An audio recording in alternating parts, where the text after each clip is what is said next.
ಆತ್ಮೀಯ ನನ್ನೆಲ್ಲ ಗೌರವಾನ್ವಿತ ಮಾಧ್ಯಮ ಮಿತ್ರರೇ, ಏನು ಈ ದಿನ ಕರ್ನಾಟಕ ದಲಿತ ಸಂಘರ್ಷ ಸಮಿತಿ ಜಿಲ್ಲಾ ಸಮಿತಿ ವತಿಯಿಂದ ಪತ್ರಿಕಾಗೋಷ್ಠಿಯನ್ನು ಕರೆದಿದ್ದೀವೋ, ಈ ಒಂದು ಪತ್ರಿಕಾಗೋಷ್ಠಿಗೆ ತಾವೆಲ್ಲರೂ ಬಂದಿದ್ದೀರಿ. ತಮ್ಮೆಲ್ಲರಿಗೂ ಮೊದಲನೇದಾಗಿ ಭೀಮ ಸ್ವಾಗತವನ್ನು ಹೇಳಲಿಕ್ಕೆ ಇಷ್ಟಪಡ್ತೀನಿ.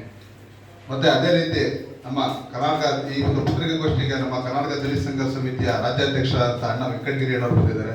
ಅವರು ಕೂಡ ಭೀಮ ಸ್ವಾಗತವನ್ನು ಹೇಳಲಿಕ್ಕೆ ಇಷ್ಟಪಡ್ತೀನಿ.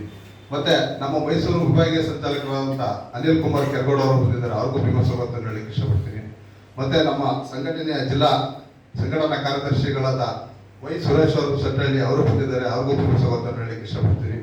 ಮತ್ತೆ ನಮ್ಮ ಮದ್ದೂರು ತಾಲೂಕು ಅಧ್ಯಕ್ಷರಾದಂಥ ರಾಜು ಅವರು ಬಂದಿದ್ದಾರೆ. ಅವ್ರಿಗೂ ಭೀಮ ಸ್ವಾಗತವನ್ನು ಹೇಳಲಿಕ್ಕೆ ಇಷ್ಟಪಡ್ತೀನಿ.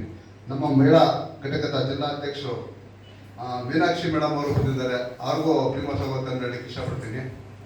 ಮತ್ತೆ ನಮ್ಮ ಶ್ರೀರಂಗಪಟ್ಟಣದ ಟೌನ್ ಅಧ್ಯಕ್ಷರಾದಂಥ ರಂಗಸ್ವಾಮಿ ಅವರು ಬಂದಿದ್ದಾರೆ. ಅವ್ರಿಗೂ ಭೀಮ ಸ್ವಾಗತವನ್ನು ಹೇಳಲಿಕ್ಕೆ ಇಷ್ಟಪಡ್ತೀನಿ. ಮತ್ತೆ ನಮ್ಮ ಪಾಂಡವಪುರ ತಾಲೂಕು ಅಧ್ಯಕ್ಷರಾದಂಥ ತಮ್ಮಣ್ಣವ್ರು ಬಂದಿದ್ದಾರೆ. ಅವ್ರಿಗೂ ಭೀಮ ಸ್ವಾಗತವನ್ನು ಹೇಳಲಿಕ್ಕೆ ಇಷ್ಟಪಡ್ತೀನಿ. ಮತ್ತೆ ನನ್ನ ಹೆಸರು ಆನಂದ್ ಅಂತೇಳಿ ಕರ್ನಾಟಕ ದಲಿತ ಸಂಘರ್ಷ ಸಮಿತಿಯ ಮಂಡ್ಯ ಜಿಲ್ಲಾಧ್ಯಕ್ಷ ಕೆಲಸ ಮಾಡ್ತಾ ಇದ್ದೀನಿ. ಈ ಒಂದು ಪತ್ರಿಕಾಗೋಷ್ಠಿಯನ್ನು ಮುಂದಿನ ವಿಚಾರಗಳನ್ನ ನಮ್ಮ ರಾಜ್ಯಾಧ್ಯಕ್ಷ ಅಂತ ಅಣ್ಣ ವೆಂಕಟಗಿರಿ ಅಣ್ಣವ್ರು ನಡೆಸ್ಕೊಡ್ಬೇಕಂತ ಅವರಲ್ಲಿ ಮನವಿ ಮಾಡ್ತೀನಿ. ಆತ್ಮೀಯ ಮಾಧ್ಯಮ ಬಂಧುಗಳೇ, ಕರ್ನಾಟಕ ದಲಿತ ಸಂಘರ್ಷ ಸಮಿತಿ ತನ್ನ ಹುಟ್ಟಿನಿಂದಲೂ ಕೂಡ ಕೂಲಿ ರಾಜ್ಯದ ಕನಸುಗಳತ್ತು, ಹೊಸನಾಡದ ಬೈಕಗಳತ್ತು ಓಡುತ್ತಲಿರೋ ಬಂಡಾಯಗಾರರು ಅಂತೇಳಿ ಈ ನಾಡಿನಲ್ಲಿ ಬಂಡಾಯ ಮಾಡ್ತಾ ಬಂದಂಥ ಚಳುವಳಿ. ಇದರ ಅರ್ಥ ಕೂಲಿ ರಾಜ್ಯದ ಕೂಲಿ ಮಾಡುವ ಜನ ಸಮ ಸಮಾಜದ ಅವಕಾಶವನ್ನು ಪಡ್ಕೊಂಡು ಪ್ರಭುತ್ವದ ಪಾಲುದಾರರಾಗಬೇಕು ಅಂತಕ್ಕಂಥದ್ದ ನಮ್ಮ ಆಸೆ. ಭಾರತದ ಸಂವಿಧಾನ ಕೂಡ ಇದೇ ಆಶಯವನ್ನು ಹೊಂದಿರತಕ್ಕಂಥ. ಈ ನೆಲದಲ್ಲಿ ಇರತಕ್ಕಂಥ ಪ್ರತಿಯೊಬ್ಬ ಪ್ರಜೆಯು ತನ್ನ ಪ್ರಾತಿನಿಧ್ಯವನ್ನ, ತನ್ನ ಅವಕಾಶವನ್ನ ಸಮಾನವಾಗಿ ಗಳಿಸ್ಕೊಳ್ಬೇಕು. ಈ ನೆಲದ ವಿದ್ಯೆ, ಭೂಮಿ, ಸಂಪತ್ತು ಎಲ್ಲವನ್ನು ಸಮಾನವಾಗಿ ಅವಕಾಶ ಮಾಡಿಕೊಡ್ಬೇಕು ಅನ್ನೋದು ಭಾರತ ಸಂವಿಧಾನದ ಅನುಚ್ಛೇದ 38, 39 ಅದು ಕೂಡ ಈ ನೆಲದ ವಿದ್ಯೆ, ಸಂಪತ್ತು, ಅಧಿಕಾರವನ್ನ ಸರ್ವರಿಗೂ ಸಮಾನವಾಗಿ ಹಂಚಿಕೊಳ್ತಕ್ಕಂಥ ಒಂದು ನೀತಿ ಸಂಹಿತೆ. ಹಾಗೆ ನಮ್ಮ ನಾಡಿನಲ್ಲಿ ಹುಟ್ಟಿದಂಥ ಬುದ್ಧ, ಬಸವಣ್ಣ, ಅಂಬೇಡ್ಕರ್ ಮುಂತಾದ ಮಹನೀಯರು ಕೂಡ ಸರ್ವರಿಗೂ ಸಮಬಾಳು, ಸರ್ವರಿಗೂ ಸಮಪಾಲು ಅಂತಕ್ಕಂಥ ಆಶಯವನ್ನು ಒಟ್ಕೊಂಡೆ ಈ ನಾಡಿನಲ್ಲಿ ಸಾಮಾಜಿಕ ಪರಿವರ್ತನಾ ಚಳವಳಿಯನ್ನ ಮುನ್ನಡೆಸಿದಂತ ಇತಿಹಾಸ ಇರ್ತಕ್ಕಂಥ ಈ ದೇಶ. ಕಾಂಗ್ರೆಸ್ 65 ವರ್ಷ ದೇಶ ಆಳಿತು. ಡಾಕ್ಟರ್ ಮನಮೋಹನ್ ಸಿಂಗ್ ಅವರು, ಪಿ ವಿ ನರಸಿಂಹರಾವ್ ಅವರು, ಮನಮೋಹನ್ ಸಿಂಗ್ ಹಣಕಾಸು ಮಂತ್ರಿಯಾಗಿ, ಪಿ ವಿ ನರಸಿಂಹರಾವ್ ಅವರು ಪ್ರಧಾನಮಂತ್ರಿಯಾಗಿ ಯಾವಾಗ ಗ್ಯಾಟ್ ಒಪ್ಪಂದಕ್ಕೆ ಸಹಿ ಮಾಡಿದ್ರೋ, ಉದಾರೀಕರಣ, ಜಾಗತೀಕರಣ ಸೈನ್ ಮಾಡಿದ್ರು, ಖಾಸಗೀಕರಣಕ್ಕೆ ಸೈನ್ ಮಾಡಿದ್ರು, ಅವತ್ತಿಂದ ಈ ಭಾರತದಲ್ಲಿ ಜನಸಾಮಾನ್ಯರ ಪರವಾದ ಸಂವಿಧಾನಬದ್ಧವಾದ ಬಜೆಟ್ ಆಗ್ತಾ ಇಲ್ಲ. ಇದು ಕಾರ್ಪೊರೇಟ್ ವಲಯದ ಪರವಾದ ಜನ ವಿರೋಧಿಯಾದ, ಸಂವಿಧಾನ ವಿರೋಧಿಯಾದ ಬಜೆಟ್ ಆಗ್ತಾ ಇದೆ. ಕೇಂದ್ರ ಸರ್ಕಾರದ ನರೇಂದ್ರ ಮೋದಿ ಅವರು ಇದೇ ಬಜೆಟ್ ಮಂಡಿಸಿದ್ದಾರೆ. ಅವರನ್ನೇ ಹಿಂಬಾಲಿಸಿ ಸನ್ಮಾನ್ಯ ಸಿದ್ದರಾಮಯ್ಯನವರು ಪ್ರಸ್ತುತ ರಾಜ್ಯ ಬಜೆಟ್ ನಲ್ಲಿ ಕಾರ್ಪೊರೇಟ್ ವಲಯದ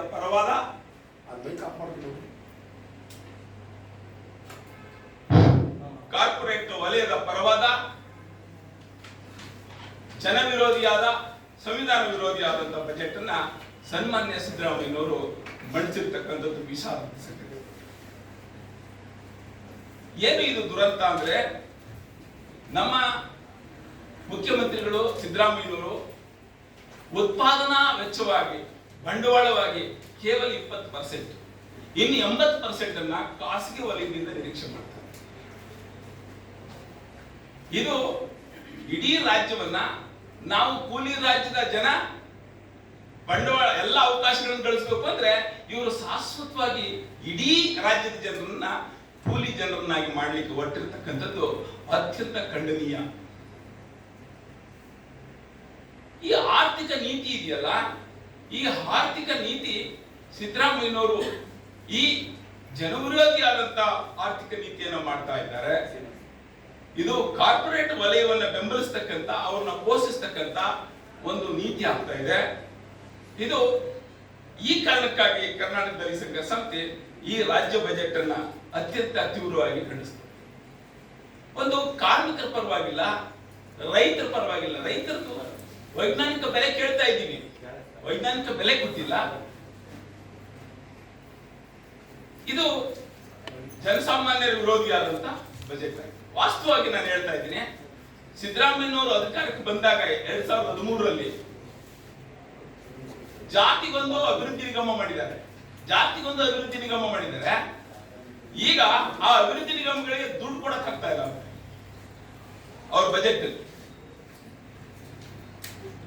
ಅಭಿವೃದ್ಧಿ ನಿಗಮಗಳಿಗೆ ದುಡ್ಡು ಕೊಡಕ್ ಆಗದೆ ಇರತಕ್ಕಂಥ ಸ್ಥಿತಿಯನ್ನ ನಮ್ಮ ಸನ್ಮಾನ್ಯ ಮುಖ್ಯಮಂತ್ರಿಗಳು, ವಿತ್ತ ಸಚಿವರು ತಲುಪಿದ್ದಾರೆ. ಆ ಕಾರಣಕ್ಕಾಗಿ ಈ ಬಜೆಟ್ ಶೋಷಿತ ಜನರ ವಿರೋಧಿಯಾದಂತ ಒಂದು ಬಜೆಟ್ ಆಗಿದೆ ಅಂತಕ್ಕಂಥ ಅಭಿಪ್ರಾಯವನ್ನ ಹೇಳ್ತಾ, ನೋಡಿ 4 ಲಕ್ಷ ಕೋಟಿ ಮೀರಿದಂತ ಒಂದು ಬಜೆಟ್ ಗಾತ್ರದಲ್ಲಿ 1,16,000 ಕೋಟಿ ಸಾಲ ಮಾಡಿ ಬಜೆಟ್ ಮಂಡಿಸಿ ವಿತ್ತೀಯ ಕೊರತೆ ಬಜೆಟ್ ಅನ್ನ ಮಂಡಿಸಿದ್ದಾರೆ. ಇದೇನಾಗ್ತದೆ ಅಂದ್ರೆ ಬಹುಶಃ ನಿರೀಕ್ಷೆಗೂ ಮೀರಿದಂತ ಒಂದು ತೆರಿಗೆಯನ್ನ ಸಂಗ್ರಹಿಸ್ತೀನಿ ಅಂತಕ್ಕಂಥ ಒಂದು ಮನಸ್ಥಿತಿ ಇದೆಯಲ್ಲ, ಇದು ಸಾಧ್ಯ ಇಲ್ಲ. 4 ಲಕ್ಷ ಅಲ್ಲ, ಅವರು 3 ಲಕ್ಷವನ್ನು ಕೂಡ ಫುಲ್ಫಿಲ್ ಮಾಡಕ್ ಸಾಧ್ಯ ಇಲ್ಲ. ಆ ಸ್ಥಿತಿಯಲ್ಲಿ ಇದ್ದು ಮಾತ್ರ ಮಾಧ್ಯಮದಲ್ಲಿ, ಪುಸ್ತಕದಲ್ಲಿ ದೊಡ್ಡ ಪ್ರಚಾರ ತಗೊಳ್ಳಿಕ್ಕೆ ಎಲ್ಲರಿಗೂ ದುಡ್ಡು ಕೊಟ್ಟಿದ್ದೀವಿ ಅಂತಕ್ಕಂಥ ಸುಳ್ಳು ಭರವಸೆಯನ್ನ ಈ ಬಜೆಟ್ ಅಲ್ಲಿ ಕೊಟ್ಟಿದ್ದಾರೆ. ನಾನು ಉದಾಹರಣೆಗೆ ನಿಮ್ಗೆ ಹೇಳ್ತಾ ಇದ್ದೀನಿ. ನಿಮ್ಗೆ ಗೊತ್ತಿದೆ, SCPTSP ಒಂದು ಕಾಯ್ದೆ ಇದೆ. SCPTSP ಕಾಯ್ದೆ ತುಂಬಾ ಅವೈಜ್ಞಾನಿಕವಾಗಿ ಮಾಡಿದ್ದಾರೆ. ಕಾಯ್ದೆನೇ ಅವೈಜ್ಞಾನಿಕವಾಗಿ ಮಾಡಿದ್ದಾರೆ. ಹೆಂಗೆ ಅಂದ್ರೆ ಅವ್ರು ಏನ್ ಹೇಳಿದ್ರೆ, ಈ ರಾಜ್ಯದಲ್ಲಿ SC STಗಳು ಎಷ್ಟು ಜನಸಂಖ್ಯೆ ಇರಬೇಕು, ಅಷ್ಟು ಜನಸಂಖ್ಯೆಗೆ ಅಷ್ಟೇ ಪ್ರಮಾಣದ ಅನುದಾನವನ್ನ ಮೀಸಲಿಡಬೇಕು ಅಂತಕ್ಕಂಥದ್ದು ಇರೋದು ಕಾಯ್ದೆನಲ್ಲಿ. ಮೂಲ ಅದರ ಆಶಯ ಅದೇ. ಆದ್ರೆ 2011ರ ಜನಗಣತಿ ಇಟ್ಕೊಂಡು 24.4% SC STಗಳಿದ್ದಾರೆ ಈ ರಾಜ್ಯದಲ್ಲಿ ಅಂತ ಸುಮ್ಮನೆ ಅಪ್ರಾಕ್ಸಿಮೇಟ್ ಆಗಿ ಹಾಕಿದ್ದಾರೆ. ಯಾಕೆಂದ್ರೆ ಜಾತಿ ಗಣತಿ ಆಗಿಲ್ಲ, ಜನಗಣತಿ ಮಾತ್ರ ಆಗಿದೆ. ಅದಂಗೆ SC STಗಳು 24.4 ಅಂತ ತೀರ್ಮಾನ ಮಾಡಿದ್ರು ಸಿದ್ದರಾಮಯ್ಯನವರು. ಇದು ಅವೈಜ್ಞಾನಿಕ ಅಲ್ಲವೇ? ಇವತ್ತು ಪ್ರಸ್ತುತ ಸಿದ್ದರಾಮಯ್ಯನವರು 2017ನಲ್ಲಿ ನೇಮಕ ಮಾಡಿದ ಕಾಂತರಾಜು ಆಯೋಗ SC ST ಇಡೀ ರಾಜ್ಯದ ಜಾತಿ ಜನಗಣತಿಯನ್ನು ಮಾಡಿದ್ದಾರೆ. ಅದರಲ್ಲಿ ಆ ಸಂಖ್ಯೆನಾದ್ರೂ ತಕೊಂಡು ಈ ಬಜೆಟ್ ಅಲ್ಲಿ ನಮಗೆ ಇಡಬಹುದಾಗಿತ್ತು. ಆ ಜನಸಂಖ್ಯೆಗೆ ಹೋದ್ರೆ ಅದರಲ್ಲಿ ಎಷ್ಟು ಪ್ರಮಾಣದ ಸಂಖ್ಯೆ ಇದೆಯೋ ಅಷ್ಟು ನಮಗೆ ನ್ಯಾಯಯುತವಾಗಿ ಅನುದಾನ ತರಿಸಬೇಕು, ಅದಾಗ್ತಾ ಇದೆ. ಇದು ವಾಸ್ತವವಾಗಿ. ಈ ಕಾರಣಕ್ಕಾಗಿ SCPTSP ಹಣವನ್ನ ಅಷ್ಟು ಕೊಡೋದ್ರ ಜೊತೆಗೆ ಯಾವಾಗ ಕೊರತೆ ಬಜೆಟ್ ಆಗ್ತದೆ 42,000 ಕೋಟಿ ಇಟ್ಟಿದ್ದೀನಿ ಅಂತ ಹೇಳ್ತಾ ಇದ್ದಾರೆ. SCPTSP ಅನುದಾನ 42,000 ಕೋಟಿ ಕೊರತೆ ಆದ ತಕ್ಷಣ ಎಲ್ಲ ತೆಗೆದು ಸಾಮಾಜಿಕ ಯೋಜನೆಗಳಿಗೆ, ಈಗ ಗ್ಯಾರಂಟಿ ಯೋಜನೆಗಳಿಗೆ 25,000 ಕೋಟಿ ತಗೊಂಡಿದ್ದಾರೆ ಕಳೆದ ಬಜೆಟ್ ಅಲ್ಲಿ. ಈಗಲೂ ಅಷ್ಟೇ 42,000 ಕೋಟಿ ಅಂತ ಪತ್ರಿಕೆಯಲ್ಲಿ, ಮಾಧ್ಯಮದಲ್ಲಿ ತಿಳಿಸಿದ್ದಾರೆ. ಮತ್ತೆ ಇಡೀ ಸಾಮಾಜಿಕ ಕೆಲಸಕ್ಕೋಸ್ಕರ 25 ಕೋಟಿ ಹೆಂಗ್ ತಗೊಂಡ್ರ ಹಂಗೆ ಇದನ್ನು SCPTSP ಅನುದಾನವನ್ನ ಅವ್ರ ಬಜೆಟ್ ಗೆ ಅವರ ಯೋಜನೆಗಳನ್ನ ಈಡೇರಿಸಲಿಕ್ಕೆ ಕೊಟ್ಬಿಡ್ತಾರೆ. ಸೊ ನಮ್ಮ ಪ್ರತಿಭಟನೆ ಏನಿದ್ದವ್ರಿಗೆ ಅವರು ಬಜೆಟ್ ಪೂರ್ವ ಸಭೆ ಕರೆದಾಗ ಕೂಡ ನಾನು ಹೋಗಿ ಮಾತಾಡಿದ್ದೀನಿ.